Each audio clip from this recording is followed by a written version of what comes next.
The little girl said to the millionaire, "I don't need money. I just need a hug like your daughter." The summer night market buzzed with life, strings of warm lights above, the scent of grilled corn and sweet pastries filling the air, and laughter floating between food stalls like music. Adam Carter walked among it all, perfectly out of place in his tailored navy suit and polished shoes. At 36, he was a man of precision, CEO, self-made millionaire, single, unattached to anything he could not measure. But tonight, after another exhausting business meeting nearby, he craved something simple, something soft. He stopped at a small ice cream cart, nestled between lantern-lit stands. The vendor nodded at him, already preparing a scoop of vanilla, when a small figure appeared at his side. She could not have been more than 5 years old. Hair in untamed curls, dress faded and too short at the sleeves, her sneakers mismatched. But what caught Adam wasn't her appearance, it was her eyes. Wide, bright, and focused solely on him, with no fear, no shame. Just something deeper, something ancient, almost. Adam smiled gently and crouched down to her level. "Do you need something, sweetheart?" He reached into his wallet, ready to hand her a few bills, but the girl shook her head. She didn't even glance at his wallet. Her voice came softly, steady and clear in the noise of the market. "I don't need money," she said. "I just want someone to hug me, like you hug your daughter." Adam blinked. The words hit harder than he expected. I don't have a daughter," he said quietly, caught off guard. The girl tilted her head slightly, her voice softer now. "I don't have a dad," she said. "I've never been hugged by a dad, not like other kids at school. They get hugs before class, or when they fall. I just wanted to know what that feels like." Adam felt his chest tighten. In that moment, the night market blurred around them, music faded, footsteps softened. All that remained was the quiet voice of a little girl, and the ache she awakened inside him. He remembered being a boy her age, alone in the front yard of a big, empty house. His father was always away, business meetings, work trips, always too busy, never there when Adam needed him, never once waiting at the school gates, never once crouching down for a hug. He remembered wishing, just once, to be held like that. Adam said nothing. He knelt and slowly opened his arms. The little girl stepped in without hesitation, wrapping her arms around his neck. She was small, warm, and somehow weightless, but the weight in his chest grew heavier with every heartbeat. He held her tightly, not politely, not briefly, truly held her, like someone who needed it too. And he did. He closed his eyes, breathing in the faint scent of strawberries in her curls, and tried not to let the tears fall. Not here, not now. Footsteps approached from behind. "Lena?" A woman's voice called, alarmed but calm. Adam opened his eyes. The little girl didn't move. He looked up. A woman stood before him, holding 2 bottles of water, her blonde hair pulled back loosely. She wore jeans and a plain white shirt, but there was nothing plain about her face. She was striking in a quiet, weary kind of way, sharp, tired eyes that still held fire, and a mouth drawn firm not by bitterness but by resolve. She froze when she saw them, her daughter nestled in a stranger's arms. Her eyes narrowed, protective instinct rising. "Who are you?" she asked, voice steady, no panic, only steel. Adam gently loosened his embrace, letting the little girl step back. She looked up at her mother, then at him. "I'm just someone passing through," he said softly, standing to his full height. The woman's eyes held his for a long second. She didn't speak, but he could tell she was reading him, and something about what she saw made her hesitate. Her daughter looked perfectly at ease, smiling, safe. The woman, Claire, said nothing more.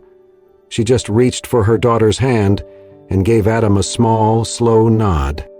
He turned back to the vendor, accepted the vanilla cone he had paid for moments earlier, and handed it down to Lena. "Vanilla," he said, "sweet like hugs." Lena's eyes lit up. "Thank you, mister."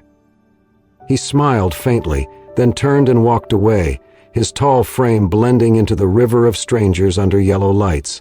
Behind him, Claire stood silently, watching his retreating back. She didn't know who he was or why he looked so sad when he held her child, but something in the way he had held her, gently, like someone holding on to something fragile and long lost, left an imprint on her heart. Not fear, just quiet wonder. The penthouse was as quiet as always. High above the city, Adam Carter stepped out of his elevator, the doors closing behind him with a soft hiss. Floor-to-ceiling windows offered a dazzling view of Manhattan's skyline, but tonight it looked cold, remote. He loosened his tie, set down his keys, and walked toward the kitchen. The silence followed him. No laughter, no footsteps, no trace of the little girl's voice. But that voice, it had stayed. "I don't need money. I just want someone to hug me."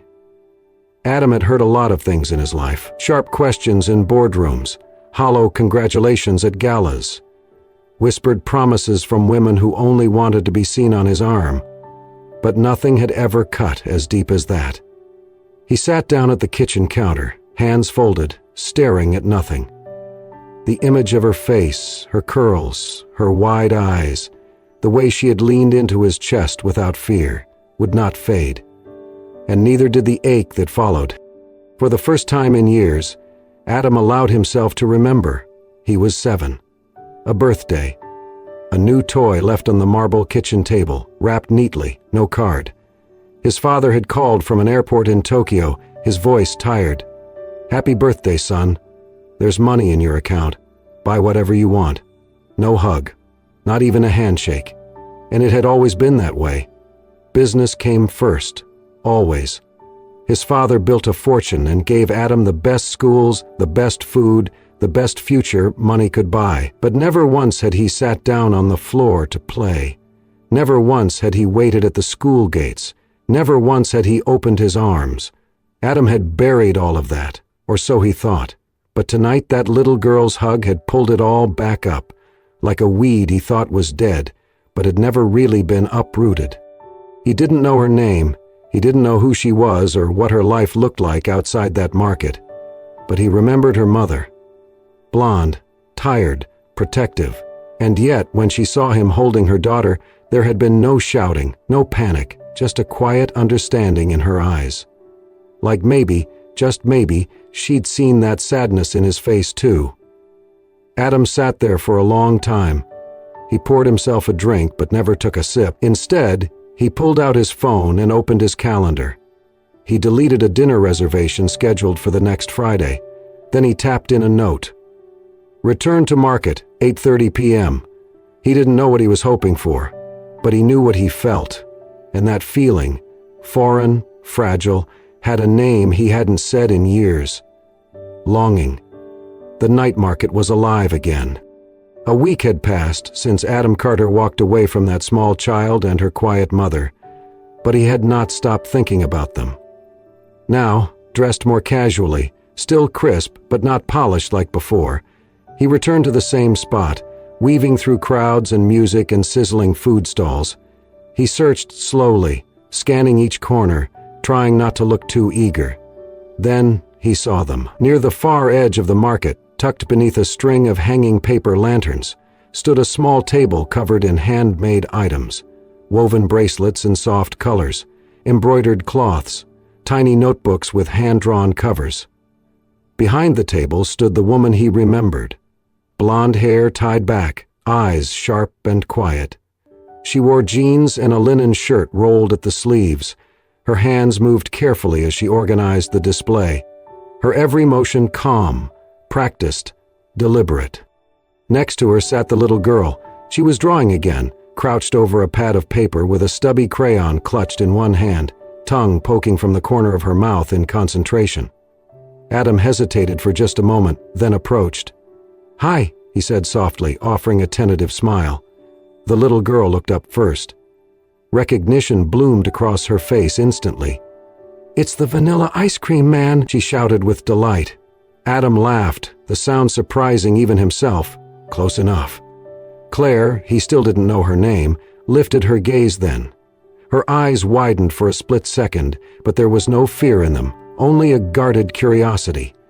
Adam reached for the table and picked up one of the bracelets, sky blue with tiny silver threads. "How much for this?" he asked.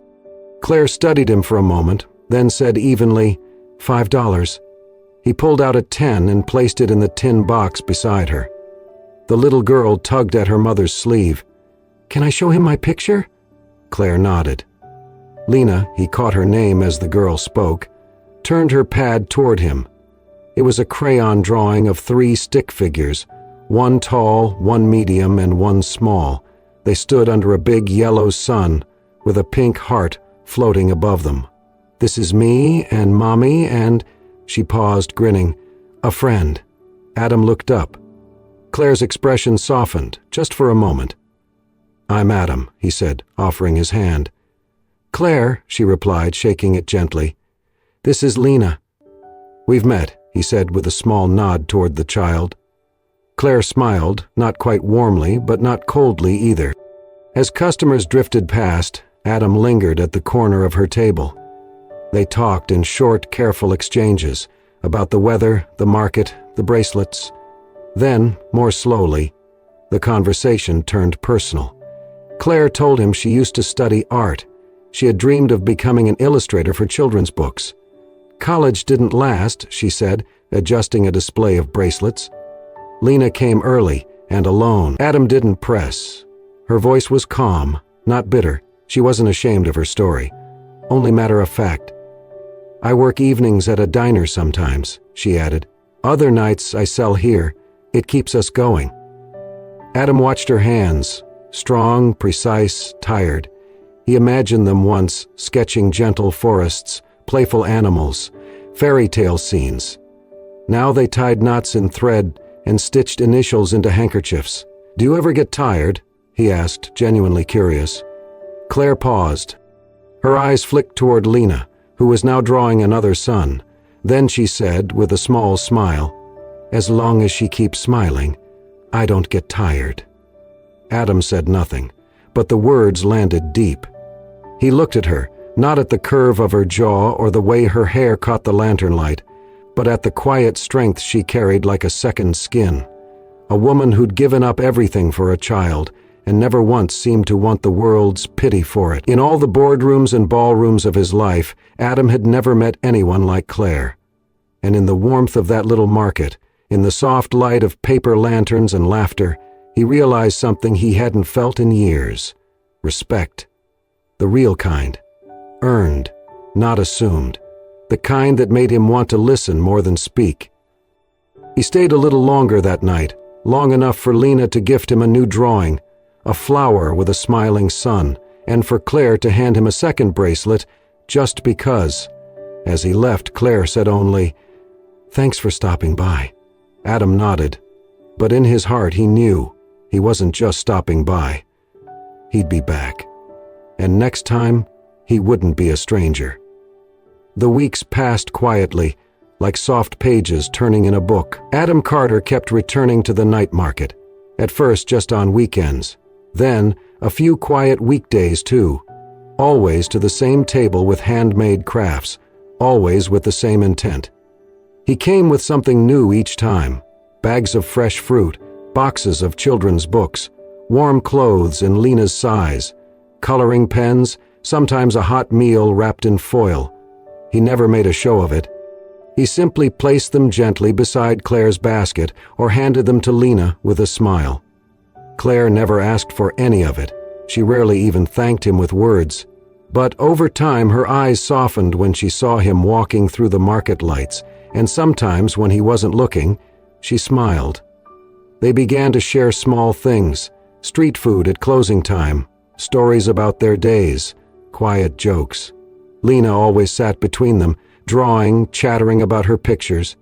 Every week she drew the same image in new ways, a little house with 3 people standing in front, one tall, one medium, one small, always with a big sun.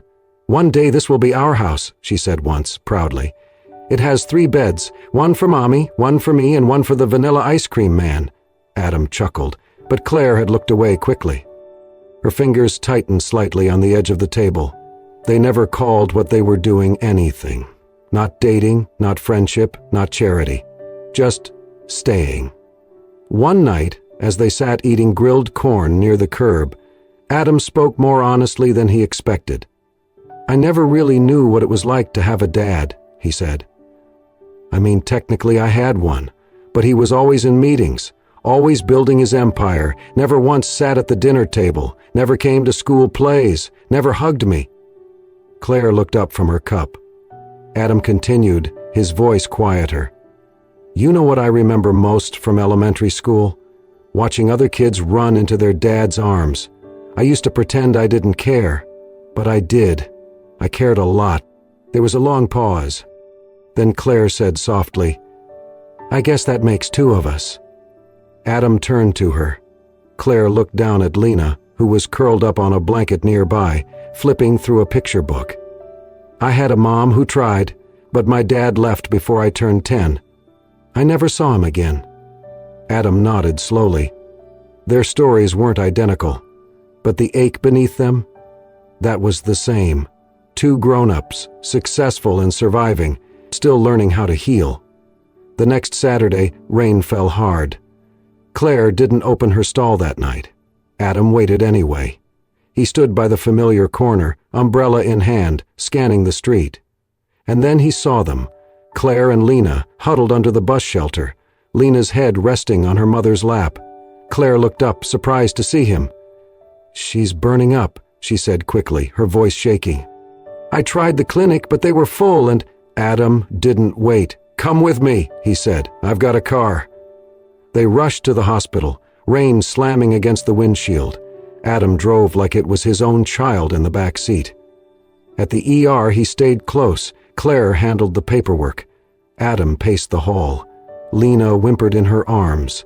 Later that night, Lena was settled into a bed, an IV in her tiny arm. A nurse dimmed the lights. Claire sat on one side of the bed, exhausted. Adam sat on the other. He reached for Lena's hand and wrapped it gently in his. Then, softly, he began to speak, not about business or weather or news, but about a princess who could turn sadness into flowers, about a knight who couldn't fight but knew how to listen. He told her a story, made up on the spot just for her. Claire watched in silence. Long past midnight, Lena finally fell asleep. Adam stayed. He didn't check his phone once, didn't glance at the clock. He just sat there, holding a child who wasn't his, but who in that moment mattered more than anyone. And Claire sat back in her chair and looked at him in a new way. This wasn't a man who pitied her. This wasn't a man playing hero. This was someone who knew what it meant to stay. The days began to blend gently into one another. By now, Adam Carter had become a part of their lives in a way that felt natural, not dramatic.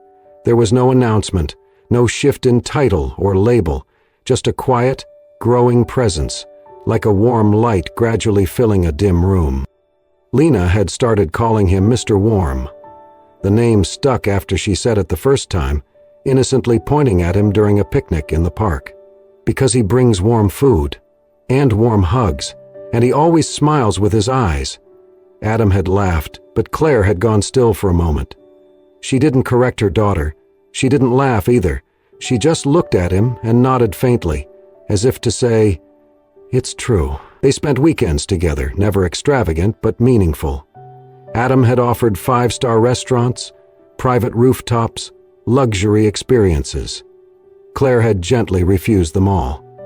"I'm more comfortable where the chairs are plastic and the food comes in paper boats," she'd said with a small smile. So that's what they did. They ate noodles from street stalls, shared fruit from market carts, and once sat on the curb outside a taco truck, watching the sky turn lavender as the city lights blinked awake. Lena dipped her fingers in a melted popsicle and painted stars on Adam's arm while he pretended to be shocked every time. Claire laughed more now. It was never loud, never forced, but it was there, in the soft curve of her mouth, in the lightness of her steps, in the way she stopped apologizing for things that weren't her fault. Adam noticed everything. He also noticed how he had changed. He stopped checking his phone at dinner. He no longer worked past midnight, no longer barked cold responses through email, no longer measured time in profit margins. He had started sleeping more deeply, dreaming even. There were fewer voices in his head demanding perfection, more silence, more peace. One evening they sat on a blanket near the water, sharing fried rice and egg rolls. Lena had fallen asleep, curled between them, her little fingers clutching Adam's sleeve. Claire reached into her bag, pulled out a wallet, and quietly tried to slide a folded bill toward Adam's side of the meal container. He noticed. "What are you doing?" he asked, not unkindly. She hesitated. "I'm paying for half the dinner." "You don't have to do that," he replied. "I know," she said, "but I want to." He leaned back, resting his hands on the blanket behind him. His voice was calm, low, but steady. "Claire," he said, "I'm not buying you dinner." She looked at him, eyes guarded. "I'm not buying you," he continued. "I'm not buying your time, or your stories, or your presence. I'm not keeping a tally of how many meals, or books, or hours I've spent with you." He paused, then added, gently, "I'm not buying anything. I'm just staying." She didn't answer right away. Her eyes dropped to Lena's sleeping face. When she finally looked back at him, there was something raw and unguarded in her gaze. "You make it sound easy," she said softly, "but most people, they don't stay." He nodded. "I know. That's why I'm trying to prove I'm not most people." Claire's lips parted as if to speak, but no words came. Instead, she reached for her daughter's hand and held it tightly. For a long while they sat in silence, listening to the hum of the city, the wind rustling through leaves, and the distant rhythmic splash of waves against the shore. Adam didn't reach for her hand. He didn't try to press the moment further. But inside him, something settled. For the first time in a long, long while, he felt exactly where he was supposed to be. Not chasing, not fixing, not building, but staying. And Claire, sitting beside him, began to believe, maybe for the first time, that someone might actually mean it. The weather was beginning to shift, late summer folding gently into early fall. The nights grew cooler, the skies a deeper shade of blue. The changes were subtle, but Adam felt them in ways that had nothing to do with the weather. Claire had become quieter lately, not cold, not distant, but contemplative. Like someone standing at the edge of something she wasn't sure she wanted to step into. Adam noticed, of course. He noticed everything when it came to her. They were sitting on a park bench one Sunday afternoon while Lena played nearby, chasing falling leaves with a stick in one hand and her stuffed bunny in the other. Claire was sipping coffee, her fingers wrapped tightly around the paper cup, even though it had already cooled. After a long silence, she spoke. "I'm afraid to let you in," she said, voice low, not looking at him. "Because if you leave, I won't know how to explain it to her." Adam turned toward her. He didn't interrupt. Claire went on. "She already sees you as something permanent, something steady, and I'm scared that if one day you realize this life isn't convenient or easy or polished, you'll go, and I'll have to watch her look for you every time the door opens." Adam didn't answer with words. Instead, he nodded once, then reached into his coat pocket and handed her a folded invitation. It was simple, a flyer for a local children's art exhibition being held at a small community gallery downtown. He had signed up Lena weeks ago without telling either of them. "She has talent," he said softly, "and she deserves to be seen." Claire stared at the paper, then at him, unsure how to respond. But when the night of the exhibit arrived, she came, with Lena in her best little dress and 2 tiny braids down the back of her head. Adam was already there, waiting at the door, holding a small bouquet of sunflowers. They walked in together, the 3 of them. The gallery was filled with color, crayon sketches, watercolor dreams, finger-painted animals, and skies too pink to be real. Laughter echoed through the room as proud parents pointed at paper masterpieces. Lena's drawings were displayed on a long wall near the back. Adam had come earlier in the day to frame them himself. Thin wooden borders, hand-sanded, with each name etched gently beneath in gold ink. Claire saw the effort in every detail. They reached Lena's spot, and the little girl gasped. Her drawing, one she had done on a rainy afternoon while sitting on Adam's living room rug, was right in the center. 3 figures stood under a roof, hand in hand, one tall, one medium, one small. A dog messily added in the corner, a heart above the door. She turned around to face the room, eyes shining. "This is my new house," she announced loudly. "There's Mommy, and Mr. Warm, and me." Several people turned, smiling. A few chuckled kindly. The room, just for a second, felt like it held its breath. Claire looked at Adam. For once, she didn't glance away. She didn't change the subject or brush off the moment. She just looked. And in that gaze was something soft and surrendered. An understanding passed silently between them. After the exhibit, they walked home slowly. Lena skipped ahead, her drawing tucked under one arm like a treasure. Claire broke the silence first. "You know, she's never drawn anyone in our house before, not until you." Adam smiled. "She's got good taste." Claire laughed, the sound small but full. Then she stopped walking, right in the middle of the sidewalk, and looked up at him. "I'm still scared," she said. "I know," he replied. "But I'm trying," she added. "I see that," he said. And then, without ceremony, without pressure, he reached out, not for her hand, but for the space beside her. And then, without ceremony, without pressure, he reached out, not for her hand, but for the space beside her, and walked there, quietly, at her pace. Because sometimes, love doesn't announce itself. It just shows up and stays. Autumn deepened, painting the leaves in shades of gold and ember. The backyard of their small house became a quiet retreat from the world, a place of soft light, simple meals, and the kind of silence that didn't need filling. Adam had been planning something, though he barely admitted it to himself. He wasn't good with words, not the tender ones, not the personal ones. Contracts, negotiations, reports, those were his language. But love?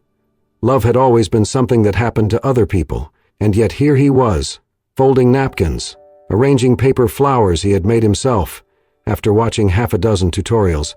He had never touched origami before, but somehow, his hands wanted to do something careful for her, something that spoke, even when his voice might falter. He set the table under the sycamore tree, hung fairy lights along the fence, and waited. Claire came out just before sunset, wearing a soft blue sweater and a look of cautious curiosity. She paused when she saw the scene, nothing grand, just thoughtful. Her eyes scanned the lights, the flowers, the quiet effort in every detail. "You did all this?" she asked. Adam nodded. "Well, me and YouTube," she laughed. The kind that settled between them like warm tea. She took a seat, and for a while they ate slowly, no rush, no pressure, just soft chicken and roasted vegetables, music playing low from the porch speaker, Lena already asleep inside. After dessert, Claire leaned back, eyes half closed in contentment. "You really didn't have to do all this." Adam looked at her. The wind lifted a few strands of her hair across her cheek, and he reached out, brushing them back before he realized what he was doing. "I know," he said, "but I wanted to." She opened her eyes at that, something unreadable flickering in them. Adam exhaled, long and steady. Then, with his hands folded tightly on the table, he began. "I've never been a father," he said, "never even thought about being one. And I've never really been someone's partner, not in the way that matters." Claire didn't speak, just watched him. "But if you need someone," he continued, voice softer now, "who's willing to learn both, I'm here. I might mess up, I might take time, but I'll be here.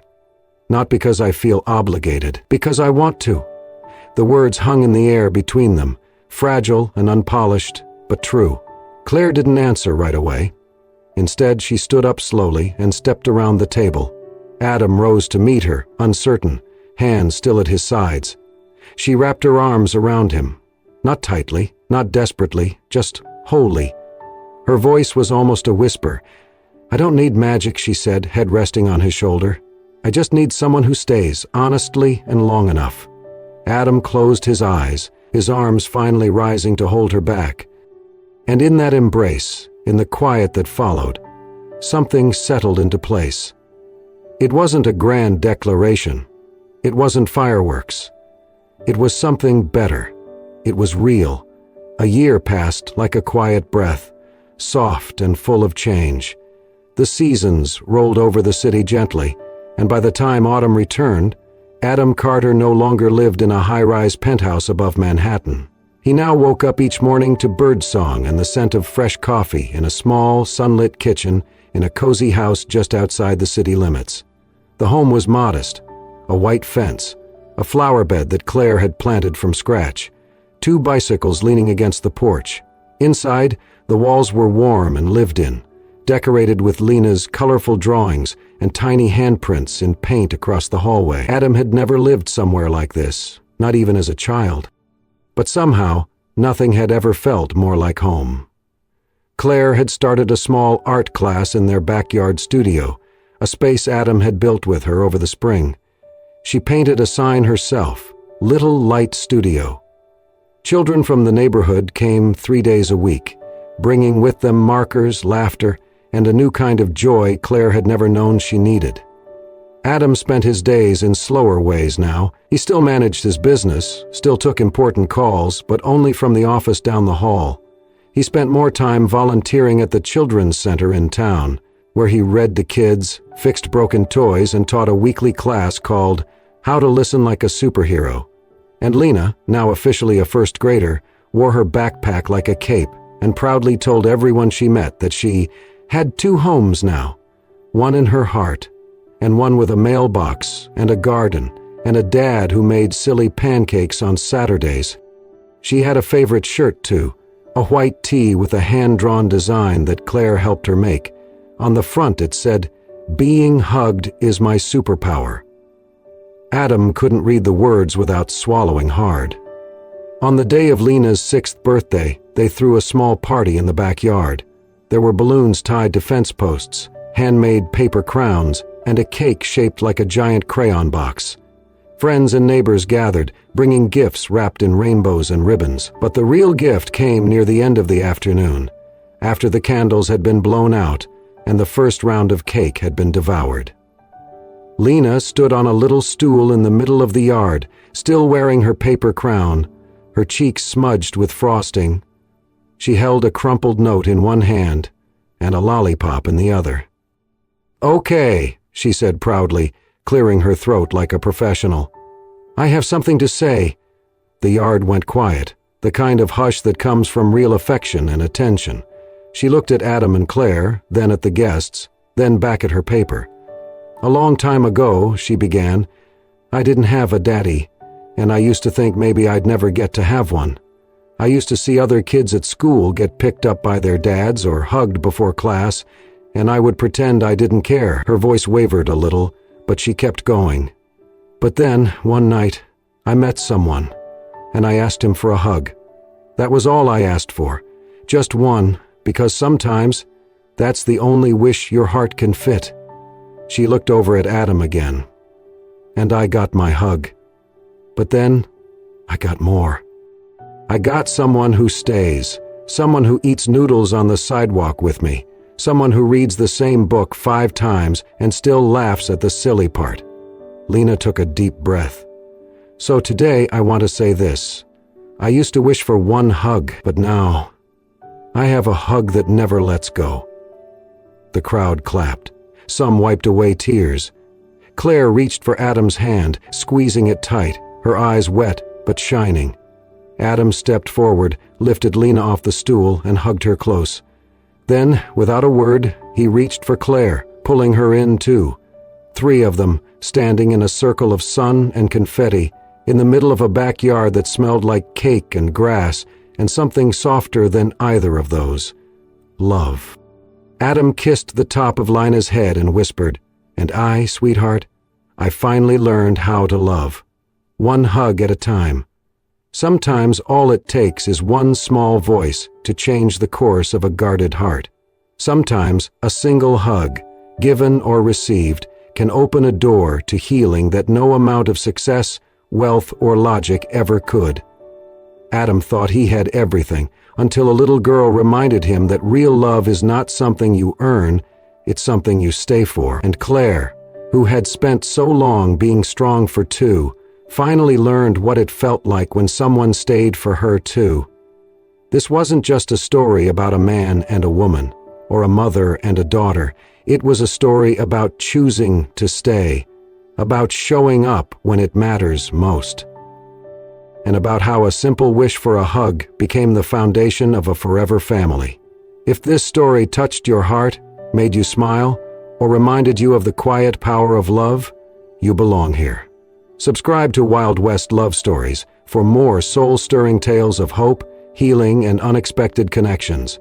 Because somewhere out there, someone just needs a reason to believe again. And maybe that story starts with you.